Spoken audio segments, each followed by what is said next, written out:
स्त्री राक्षस्याः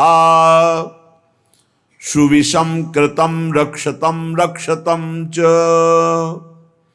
क्रोधासूया मदपिशुनता दम्भलोभानृताद्यैः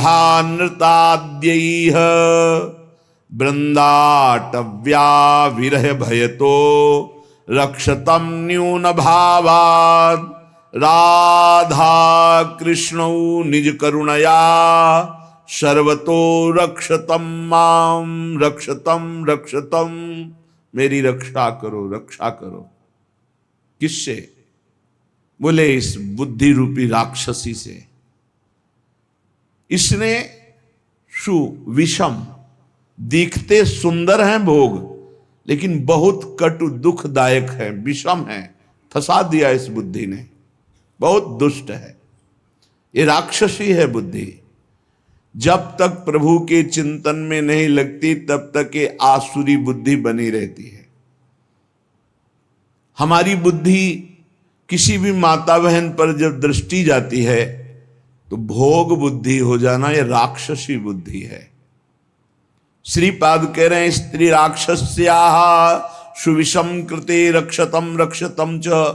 रक्षा करो हे राधा कृष्ण हमारी रक्षा करो। ये बुद्धि माताओं बहनों के प्रति राक्षसी भाव को प्राप्त हो रही। अब इसी का गलत अर्थ कर दिया जाए तो निंदनीय हो जाएगा। भाव से देखा जाए तो इसका अर्थ होता है कि ये मेरी बुद्धि राक्षसी स्वभाव की हो गई, जो माता बहनों पर ये भोग दृष्टि रखती है। और यही सत्य है, हमारी जो बुद्धि जैसी होती है हमको सामने वैसा ही दृश्य दिखाई देता है। ये राक्षसी भाव है, असुर भाव है। आसु कहते हैं प्राणों को, जो केवल प्राणों के ही पोषण में लगा हुआ है, केवल इंद्रिय सुखों के ही भोगने में लगा हुआ है, वो असुर भाव को प्राप्त है, वो राक्षसी बुद्धि है। इसमें किसी का क्या दोष कि आप क्या देखते हैं? आपका दोष है या सामने वाली वस्तु व्यक्ति स्थान का दोष है? तो हे राधा कृष्ण, हे श्यामा श्याम, राधा कृष्णो निज करुणया सर्वतो रक्षताम माम। हे राधा कृष्ण आप मेरी रक्षा कीजिए। सुविषम कृते रक्षतम रक्षतम च। क्या रक्षा हो जाएगी? मेरी बुद्धि का दर्शन ठीक हो जाए। ये जो बुद्धि निश्चय कराती है ना, बहुत गलत निश्चय कराती। इसमें सुख, इसमें सुख, इसमें सुख।